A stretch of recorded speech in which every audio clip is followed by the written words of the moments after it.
많은 말들을 하지만 정말로 중요한 것은 민생이고 민생의 핵심은 바로 경제입니다. 경제 상황이 나빠지면 국민들의 삶이 나빠집니다. 경제 상황을 개선하기 위해서 정부에는 재정정책 권한 그리고 금융정책 권한이 주어져 있습니다. 돈을 풀면 물가가 오르니까 돈을 풀 수 없다라는 단순한 생각으로는 이 복잡한 경제 현상을 해결해 나갈 수가 없습니다. 우리는 보통 돈이 많이 풀어지면 물가가 오른다라고 생각합니다. 반대인 경우도 있습니다. 성장이 활성화되면 물가가 오른다. 이게 통념입니다. 그런데 성장이 정체되거나 또는 퇴보하면서도 물가가 오르는 경우가 있습니다. 스태그플레이션이라고 부르지 않습니까? 그 반대의 경우도 있습니다. 물가는 떨어지는데 경기가 침체되는 경우도 있죠. 돈을 풀면 물가가 오르니까 돈을 풀 수 없다라는 생각으로는 이 경제 운영을 할 수가 없습니다. 재정정책과 금융정책이라고 하는 막강한 권한을 가지고 시장을 조정하고 과열될 때는 억제시키고 또 침체될 때는 부양하는 것이 바로 정부의 역할이고 가장 중요한 기능이라는 점을 말씀드립니다. 성장률 회복이 정말로 중요합니다. 최소 3% 성장 회복을 위해서 머리를 맞대고 대화해야 합니다.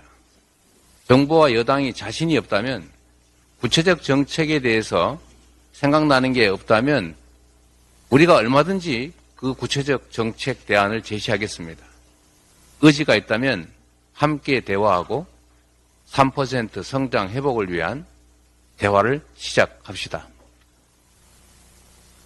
전세 사기 관련해서 지금 정부가 피해 지원 대책을 발표했다고 합니다.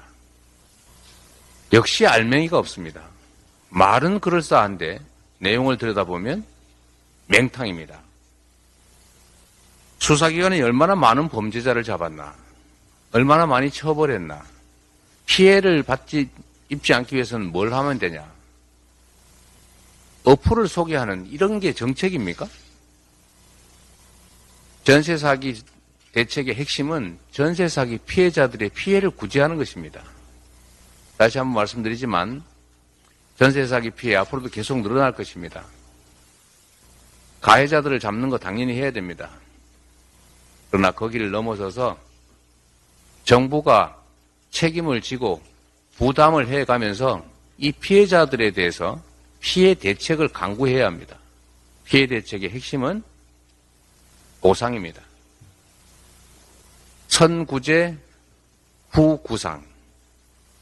어제도 말씀드렸지만 정부가 돈 한 푼 들이지 않고 말로만 책임지겠다. 어차피 있는 수사기관 동원해서 가해자를 잡겠다. 이런 것만으로는 문제 해결이 되지 않습니다. 살아남을 수 있도록 이 세상에 기대를 가지고 희망을 품고 다시 미래를 설계할 수 있게 해야 합니다. 정부의 재정 부담을 감수해야 합니다. 일정액이라도 우선 지원을 하고 그 해당되는 부분은 정부가 나서서 부상을 하면 됩니다. 손실이 발생하면 정부가 부담해야 됩니다. 그게 바로 정부가 할 진정한 역할이고 진정한 전세 사기 대책이라는 말씀을 드립니다. 회의를 마치겠습니다. 수고하셨습니다.